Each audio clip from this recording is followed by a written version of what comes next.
Treat. Hello, it is Rebecca Robbins from Mind Shaper SLP. And trick or treat, isn't that so much fun to say? Unfortunately, if you have a child who has a difficult time talking or is nonverbal or minimally verbal, it might not be so much fun to say trick or treat, or it might be really, really daunting or difficult to say the words trick or treat. And obviously, the big kahuna of all holidays, as far as kids are concerned, Halloween is coming up very, very soon. And so we want our nonverbal kids to be able to participate in this holiday just as much as any other kid. And I am going to talk to you today about with 3 ideas of how you can give your nonverbal child a voice this Halloween by giving him or her a way to say the words trick or treat on the big day.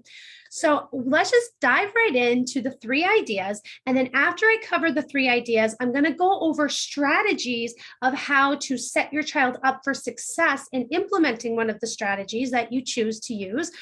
And then stay tuned towards the end because I have a little special announcement that you might want to hear at the end. All right, so let's just dive right into the tips. And I'm sorry, the sun was not out when I started this video, and now it is, and I'm like in shadow over here on Instagram. Let me fix this. Let's see if that's better. Okay. All right, so let's start with, we're going to go from low tech to high tech with our ideas.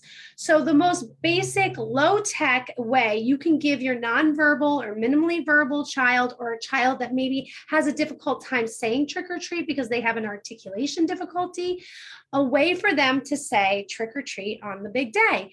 And that is simply by giving them a sign to hold up. So when they go to someone's door, they hold up their trick or treat sign and they don't have to say the words. The sign does the talking for them. So that is the first way. The second way that you can give your nonverbal or minimally verbal child a way to say trick or treat is with a recordable game button. So this one isn't recordable itself. It doesn't have battery in it, but you can find, but this is exactly what they look like on Amazon. You can buy, if you do an Amazon search, recordable game buzzers. There's a company called Learning Resources that has recordable answer buttons.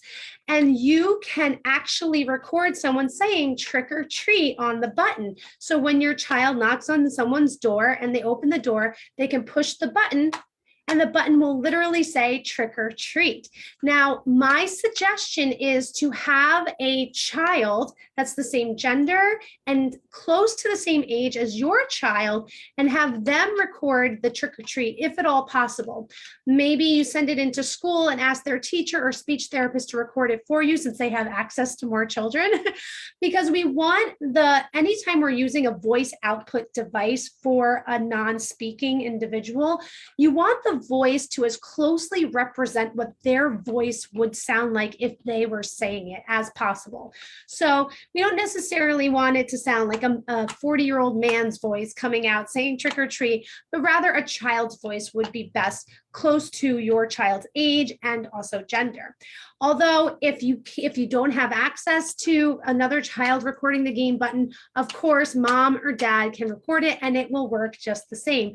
But this is really cool because it actually, the child pushes the button and the person answering the door, whichever house they're at, will actually hear trick or treat. So it really more closely resembles the typical trick or treating exchange that happens when a child is able to speak. So that was idea number 2. Number 1, the low tech idea, do a sign.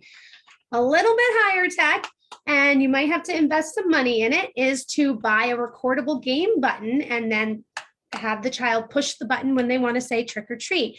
And then the third way is if your child has a communication device on the iPad, such as Speak for Yourself, Proloquo to Go, Words for Life, LAMP, the one Touch Chat. Touch Chat is another one that I've worked with. You can program a trick or treat button on the device. And then, or write in and ask your child's speech therapist if they will program a trick or treat button on the device. So this leads me into tips and strategies of how to make these tips, these 3 tips I just gave you, effective on the big day, because you can't just make your sign, record the button, and then hand it to your child on the big day and expect it to just go, right? Or program the button and expect it to just go.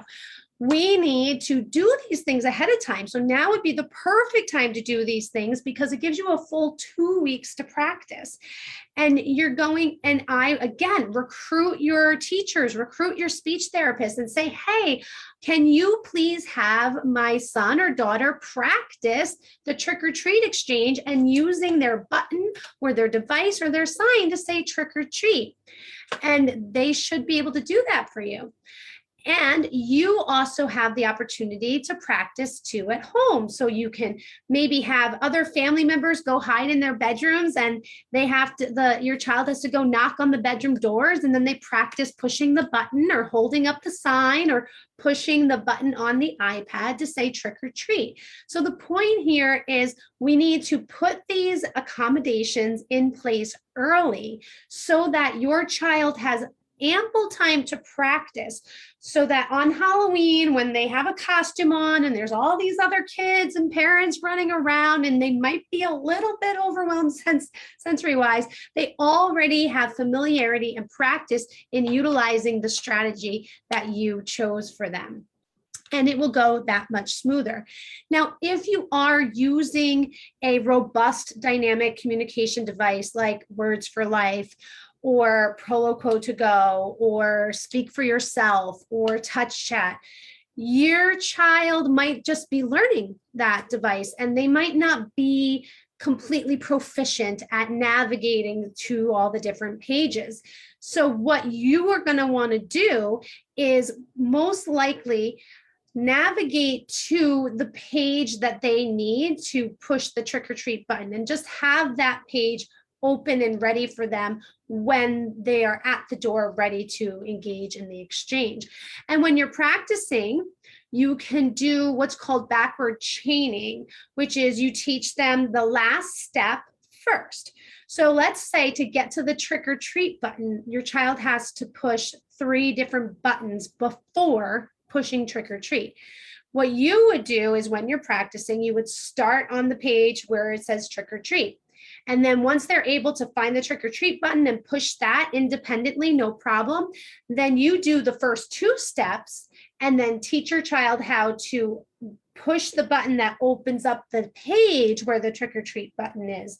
So then you teach them to be independent with the last 2 steps.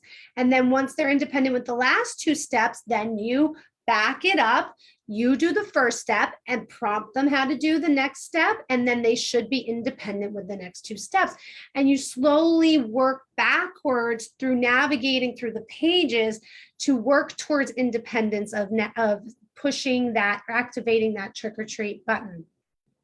So again, ask your child's speech therapist. If you don't know how to program the device, ask them if they'll program a trick or treat button for you, and if they'll write out the directions of how to get to that button so that you know when your child gets home. You're going to practice with your child. We have 2 full weeks before the big event, so you could practice every night with your child. And I think your child might be motivated to do this practice because I encourage you to have it be as authentic of a trick or treat exchange as possible, which means that your child, you give your other family members candy to give to your child when they say trick or treat. This is why trick or treating is such a cool way to teach social skills or to teach motivation on a communication device, because there's a built-in motivator of candy. So definitely use this to your advantage and show your child how to access that on their own device. And then when you're practicing with the button, it's the same way. So your child might get it right away where they push the button as soon as the door opens, but maybe not. Maybe they need a little more support. So you prompt them to knock on the door. And then when the door opens, you might need to touch here and say, push the button, and then they push the button. Or maybe you gently put their hand on the button and like help them push it so they can hear it says trick or treat, and then they get the candy to teach them the cause and effect if that's the level of support that they need. And then if you're saying push the button, you want to try to fade out that verbal cue, push the button as quickly as possible to just the point, so that the prompt is just the point. Your child, there's the knock on the door opens, and then your child pushes the button, and then they get the candy. And then eventually you want to just hold the button and see if they can push it all on their own. I feel like they might get this pretty quickly. It's a pretty quick cause and effect sort of lesson that they'll learn when they push the button, hear trick or treat, and get the candy. So that leads me to the freebie that I have for you. So this sign that I held up, rather than having you go out and make your own, I wanted to just make it really, really simple for you to implement one of these strategies. So I went ahead and I created this cute little sign for you.